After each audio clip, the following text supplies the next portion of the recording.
नमस्कार दोस्तों, स्वागत है आपका। उत्तर प्रदेश अधीनस्थ सेवा चयन आयोग लखनऊ विभाग ने आज उत्तर प्रदेश शासन के जो पेट परीक्षा का सिलेबस जारी कर दिया गया है।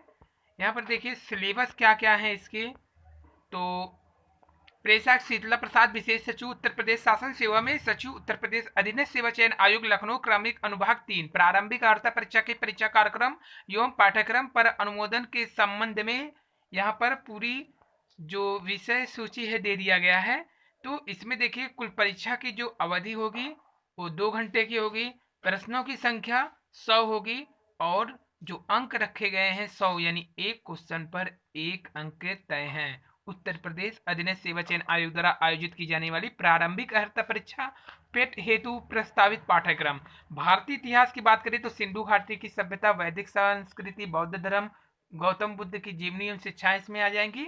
जैन धर्म, महावीर की जीवनी एवं शिक्षाएं, मौर्य वंश, सम्राट अशोक, गुप्त वंश यानी समुद्रगुप्त, चंद्रगुप्त द्वितीय, हर्षवर्धन, राजपूत काल, यानी ये हिस्ट्री के 5 अंक के क्वेश्चन होंगे यहाँ पर।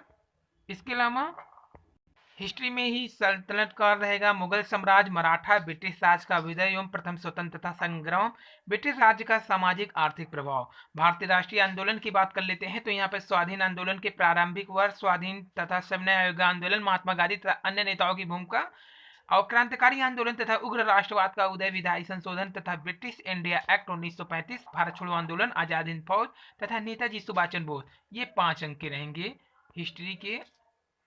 और यहाँ पे देखिए ज्योग्राफी की बात कर लेते हैं। भारत एवं विश्व का भौतिकी भूगोल, जिसमें नदियां, नदियों की घाटी, भूजल संसाधन, पर्वत, पहाड़ियां तथा हिमनद, मरुभूमि और शुष्क क्षेत्र, वन, खनिज संसाधन, विशेषकर भारत के संबंध में। भारत एवं विश्व का राजनीतिक भूगोल, जलवायु तथा मौसम, टाइम जोन, जनसांख्यिकी परिवर्तन तथा प्रवास। और इसके अलावा बात करते हैं भारतीय अर्थव्यवस्था से, तो 1947 से 1991 तक अब तक क्या भारतीय अर्थव्यवस्था थी इस पर। इसके अलावा योजना आयोग, पंचवर्षीय योजना, मिश्रित अर्थव्यवस्था, विकास, निजी एवं सार्वजनिक क्षेत्र, हरित क्रांति, दुग्ध एवं विकास जैसे ऑपरेशन फ्लड पर क्वेश्चन आएंगे। इसके अलावा बैंकों का राष्ट्रीयकरण तथा सुधार पे होंगे। वर्ष 1991 में जो आर्थिक सुधार है, जिसके बाद ग्लोबलाइजेशन हुआ है भारत का, यहाँ पे देखिए उसके बाद की अर्थव्यवस्था, वर्ष 2014 के पश्चात की आर्थिक सुधार, कृषि सुधार, ढांचागत सुधार एवं श्रम सुधार पे क्वेश्चन रहेंगे। यहाँ पे आर्थिक सुधार और जीएसटी पे भी क्वेश्चन होंगे। भारतीय संविधान एवं लोक प्रशासन के ये टोटल क्वेश्चन रहेंगे, जिसमें भारतीय संविधान की मुख्य विशेषता, राज्य के नीति निर्देशक सिद्धांत, मौलिक अधिकार, कर्तव्य, संसदीय प्रणाली, संघीय प्रणाली एवं केंद्र शासित प्रदेश केंद्र राज्य के संबंध में। उसके बाद न्यायिक ढांचा, यानी सिलेबस अच्छा खासा है इनका। जिला प्रशासन रहेगा, स्थानीय निकाय एवं पंचायती राज। फिर छठा देखिए सामान्य विज्ञान से प्रारंभिक भौतिक, प्रारंभिक रसायन, प्रारंभिक जीव विज्ञान, ये आएंगे। इसके अलावा प्रारंभिक अंकगणित में जैसे पूर्ण संख्या, भिन्न तथा दशमलव, प्रतिशत, साधारण अंकगणितीय समीकरण, वर्ग, वर्गमूल, घातांक एवं घात, औसत आएगा। देखिए समान हिंदी में अगर बात करें तो यहाँ पे संधि, विलोम शब्द, पर्यायवाची शब्द, वाक्यांश के लिए एक शब्द। इसके अलावा जेंडर से क्वेश्चन आएंगे और संस्कृत भिन्नात्मक शब्द आएंगे, मुहारे, लोकोक्तियां, समान अशुद्धियां, लेखक और रचनाएं गद्य में से संबंधित रहेंगे। इसके अलावा सामान्य अंग्रेजी, जैसे अंग्रेजी व्याकरण, अपठित गद्यांश पर आधारित प्रश्न होंगे जो कि 5 अंक के आएंगे। इसमें से आपको पढ़ के उसी से क्वेश्चन का आंसर देना है। कुछ व्याकरण से क्वेश्चन होंगे, यानी 2 चीज रखे गए। जबकि तर्क शक्ति यानी रीजनिंग से देखिए, वृहत एवं लघु, क्रम एवं रैंकिंग, संबंध, समूह से भिन्न को अलग करना, कैलेंडर एवं घड़ी, कारण और प्रभाव, कोडिंग, डिकोडिंग, संख्या तथा अक्षर, वही निगमात्मक और जैसे तर्क वाला आएगा, कथन, विश्लेषण एवं निर्णय। ये रहेंगे आपके जो अंक, अगर हम बात कर लें इनके 5 के। और फिर आएंगे आपके 11 नंबर पे समसामयिकी, भारत और वैश्विक के संबंध में, यानी करंट अफेयर, 10 अंक।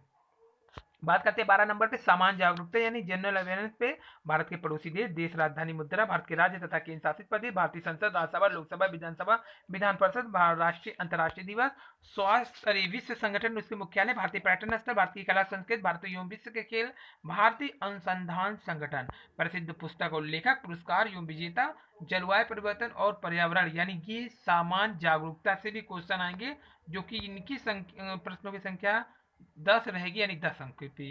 अपठित गद्यांश देख लीजिए, हिंदी का आएगा, प्रत्येक पर 5 प्रश्न, यानी कि अपठित हिंदी गद्यांश का विवेचना, 2 गद्यांश आएंगे 5-5 अंक के। ये है 13वां क्रम। और 14 पे आएगा ग्राफ की व्याख्या, जो कि 10 अंक, प्रत्येक ग्राफ का प्रत्येक ग्राफ 2 रहेगा, जिसमें प्रत्येक पे 5 अंक मिलेंगे। और उसके बाद तालिका की व्याख्या पे भी आएगा, 10 अंक मिलेगा। देखिए, क्रमांक 1 से 9 पर अंकित शैक्षणिक विषयों से संबंधित प्रश्नों की कठिनाई का स्तर राष्ट्रीय शैक्षिक अनुसंधान परिषद एनसीईआरटी द्वारा निर्धारित सेकेंडरी सीनियर सेकेंडरी स्तर का होगा। परीक्षा का प्रकार वस्तुनिधि प्रकृति का होगा, यानी कि बहुविकल्पी होगा। प्रत्येक गलत जो आंसर पे आपको 1/4 अंक की कटौती की जाएगी। तो जैसे टीचर बनने के लिए टेट की परीक्षा दिया जाएगा, वैसे समूह की परीक्षा पास करने के लिए आपको पैट देना पड़ेगा। तो ये थी आज के सिलेबस संबंधित महत्वपूर्ण जानकारी। बार आपको पुनः उत्तर प्रदेश अधीनस्थ सेवा चयन आयोग की पूरी पीडीएफ आपको दिखा देता है। यहाँ पर जो पूरी सीरियल क्रमांक से जारी किया गया पीडीएफ को, जिसमें 100 अंक के 100 पूर्णांक यानी 1 अंक 1 क्वेश्चन पर मिलेगा आपको, जो कि कुल क्रम संख्या देखें तो 15 टॉपिक में 100 क्वेश्चन आपसे पूछे जाएंगे। ब्रॉड सिलेबस रखा गया है। यहाँ पे देखिए सब समसामयिकी से भी क्वेश्चन आएंगे, अंग्रेजी से भी 5 अंक के क्वेश्चन होंगे। इतिहास की वीडियो पसंद आए लाइक सब्सक्राइब शेयर कीजिए। धन्यवाद, थैंक यू। अब बात कर लेते हैं पेट में क्या है अंतर। तो जैसे जो टेट होता है वो टीचर बनने के लिए, अगर आप प्राइमरी के टीचर बनना चाहते हैं तो प्राइमरी टेट देना होगा। जूनियर के टीचर बनना चाहते हैं तो जूनियर टेट देना होगा। तो पहले समझते हैं यूजीसी नेट क्या है। तो नेट क्या होता है, जो बड़े पोस्ट होते हैं, जैसे असिस्टेंट प्रोफेसर अगर आपको भर्ती देखनी है तो इसके लिए आपको नेट पास करना होगा। अगर आप यूपी से देते हैं तो यहाँ पर स्लेट होता था, जो अब नहीं होता है। इसलिए कई राज्य वाले तो कराते हैं, जैसे छत्तीसगढ़ वाले अपना स्लेट कराते हैं और राष्ट्रीय स्तर पे नेट होता है। अब बात करते हैं टेट। तो यूपी टेट होता है और सी टेट। सी टेट जो होता है सेंट्रल स्तर का होता है, वो आप पास करेंगे तो सभी राज्यों में मान हो जाएगा। लेकिन अगर यूपी का टेट देते हैं तो यूपी तक ही रहेगा ये।